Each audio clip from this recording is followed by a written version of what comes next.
Hi, I'm Erik Voss, and with The Walking Dead Season 8 coming soon, AMC just released a sneak peek scene from the season premiere, along with some major details from the cast and writers. And after spending all summer making fan art, let's break this all down and make some big predictions for Season 8. And sure, you could just read the comics to get a sense of where the show is going, but judging from past seasons, the show has gone in very different directions before. Also, last season pulled bits and pieces of events that occur in very different points of the timeline in the comics, so I'm gonna stick mostly to what's happened in the show and footage that we've seen. So let's start with this sneak peek scene that was just released. Here's the gist. Maggie, Rick, Ezekiel, Jesus, and Gabriel meet up before what looks like an attack against Negan. Maggie jokes about fighting a war while pregnant. Ezekiel offers to let Maggie use his doctor at the Kingdom, but Jesus promises to get the Hilltop's doctor back. Then Rick and Maggie talk about tomorrow, hinting at the idea of a peaceful retirement after the war is won. And Rick tells Maggie that he wants to follow her someday as a leader. Then we cut to a short scene showing Carol, Daryl, Terrell, and Morgul on an overpass, with Tara timing the arrival of a Walker horde. So there's some key clues here. First, notice the metal sheeting on the cars and trucks behind Rick and Maggie. Also, check out all those color-coded armbands that they're wearing. Combined with what Tara and the others are doing, and clues from the trailer that I broke down already, we can start to piece together what's going on here. Writers on the show have said that Season 8 will pick up the action from the end of Season 7 and move at a breakneck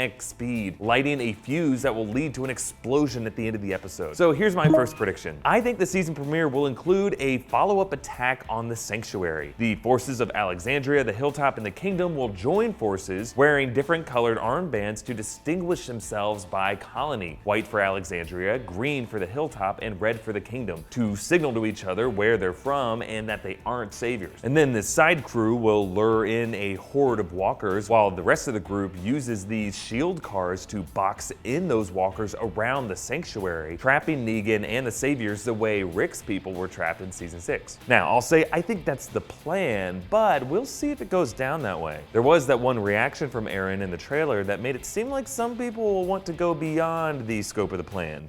We pin them in, it takes care of itself, that's the plan! So I'm gonna make a second prediction here. I think this assault will end with some people getting captured, specifically Gabriel. The sneak peek scene included this choice concerned reaction shot from Gabriel while everyone else seems so confident. Also, we know from the trailer that Gabriel does end up in a room with Negan at some point. I hope you got your shitting pants on. What? Your shitting pants. Actually, that line is a direct quote from Negan in the comics, right after the Sanctuary is going through a similar situation. And that might explain why walkers appear to be pounding on the windows behind Negan in the scene. Actually, speaking of Negan and Gabriel here, the writers hinted at this moment is going to have religious undertones. It's gonna feel like a kind of the start of a confession for Negan. So that brings me to my next prediction. We are gonna learn parts of Negan's backstory in Season 8. So throughout this storyline in the comics, Negan's backstory remained a mystery until recently, when Robert Kirkman released special issues that explained his origin. Now, I won't get into exactly what it was here, but the writers have said they intend to bring elements of those comics into Negan's story on the show. Now, while I don't think we'll get full flashbacks showing Negan's life before the zombie apocalypse, like the series has only rarely jumped out of the present, I do think we'll get bits and pieces of Negan telling other characters about his past. For example, with Gabriel here, and Jeffrey Dean Morgan said Eugene will end up being a key confidant type character for him. So I think we should expect something like Tom Hanks' character in Saving Private Ryan, whose job before the war was a mystery that all the other soldiers bet on until he revealed it to stop the infighting. What's the pool on me up to right now? Wait, what is it, $300? Is that it? 300? I'm a school teacher. I teach English composition. Now, I should say that even though the show has historically been more careful about jumping away from the present, I think that does actually explain what we saw at the end of the trailer with Old Man Rick waking up in bed. Despite the fan theories, the writers have confirmed that this is not Rick waking up from his coma in Season 1, with all the events of The Walking Dead being Rick's dream. Without spoiling anything from the comics, I'm gonna make another prediction here. I think this Old Man Rick scene will be a non-literal daydream, or a good old-fashioned night dream, of Rick's ideal hopes for retirement after the war. This is the tomorrow that he and Maggie were referring to in that sneak peek scene. Remember, in the season premiere of last season, after Glenn and Abraham's death, Rick experienced a surreal vision of the heavenly future that he imagined sharing with all of his friends. I think this Old Man Rick shot is something similar, a dream scenario, the chance to grow old that will inspire Rick to keep fighting. Now, I know some of you are saying this could be a time jump, but they haven't even started shooting the second half of the the season yet, and I don't think they're gonna end this war with Negan so quickly. Instead, I think the show's gonna give us this one out of chronology vision and leave it as a mystery how the present events might lead to it. Now, I know for a lot of you when you first saw it, this shot had some morbid tones to it, like it could be foreshadowing Rick's death, and this is heaven that he's waking up in. I don't. Obviously, I don't think Rick is gonna die. This is obviously his story, and Andrew Lincoln is signed on to play the role of Rick through the end of season 9 at least. But the season 8 trailer did hint that he would be captured this season by the scavengers, and I think this imprisonment might be where he sees this old man Rick vision. But Rick is probably safe. Instead, let's make some predictions about who will die. I think this season will show us the death of Morgan. In the trailer, he had this noticeable line, "I don't die." which seems like exactly the kind of thing a character on The Walking Dead would say before a walker lunges on them. Lenny James actually joked about this with Chris Hardwick on The Talking Dead. Morgan's line, "I don't die, in the trailer. What is your reaction to that? Well, it's not something, it doesn't matter what my reaction to it is. The fans' reaction and my kids' reaction is, "Daddy, does that mean you're dead?"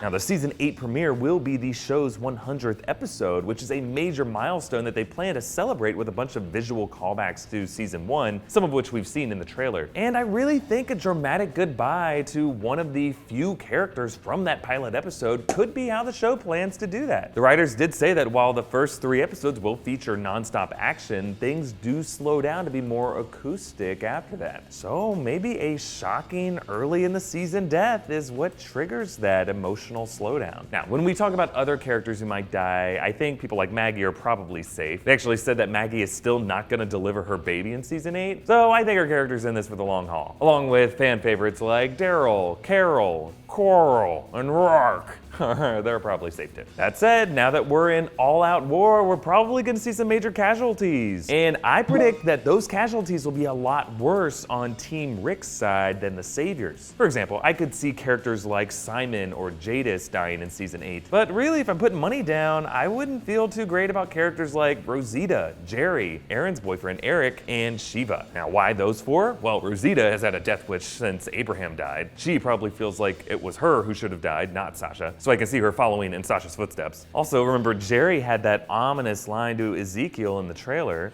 "Thank you, Your Majesty." "For what?" "For being such a cool dude." Yeah, kind of sounds like famous last words of everyone's favorite new character. Also, let's be honest, Eric started to get way too involved last season for a minor character that normally we would never think about. And yes, Shiva is exactly the game-changing threat that Negan would probably target first. Or, you know, maybe the season will end with the walkers turning Shiva into a zombie tiger and riding her through the wall. Yeah, kind of like on Game of Thrones with the dragons. I mean, come on, they're kind of turning into the same show, right?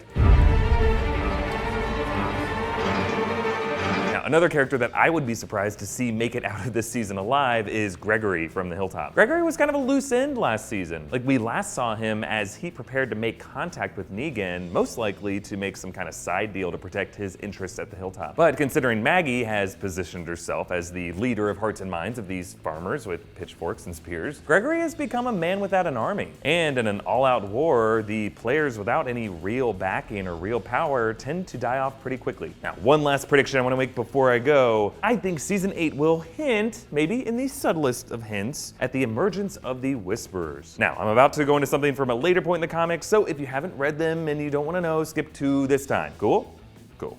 The Whisperers are a new rival group who show up long after the war against Negan. They skin walkers and wear their rotting flesh over their bodies, posing as walkers themselves. Now, they're called Whisperers because they whisper human words to each other, which scares the crap out of other humans who wonder how walkers are able to talk. Now, you can read the comics to learn all about the interesting ways they come into the story, and while nothing we've seen has indicated to me that this is gonna happen, and I think it's still a little too soon for them to start influencing these events, I think by the end of the season, there will be some tease of these guys coming into the picture. I'm just saying, all these actors are getting older, and while many of them have signed on through a 9th season and the rest are happy to have a gig like The Walking Dead, I think the show is gonna want to bring in the cooler elements from the comics before too long. Who do you think is the most likely to die in season 8? Which characters are gonna be the most frustrating as they change loyalties? And who do you think is gonna be the most fun to watch? I mean, it's gonna be Carol, right? Carol's Carol again. This is great. Let me know your thoughts in the comments below, or hit me me up on Twitter at EA Voss or New Rockstars at New Rockstars, and share this video and subscribe to New Rockstars for more Walking Dead videos. Make sure to check out my breakdown of the Season 8 trailer if you haven't already. And if you really like this channel, you can contribute to us on Patreon. Now, our Patreon team members help us decide what type of videos to make, and we're currently thinking of alternate ways to cover Season 8 of The Walking Dead beyond the breakdowns, like theory videos, instant reactions, Q&As. As we get closer to Season 8, we'd love to know what kind of videos you'd like to see us make about it. And you can help us decide by contributing to us on Patreon. Big thanks to all of our current donors, especially Alan Fleming. Okay, thanks for watching. Bye.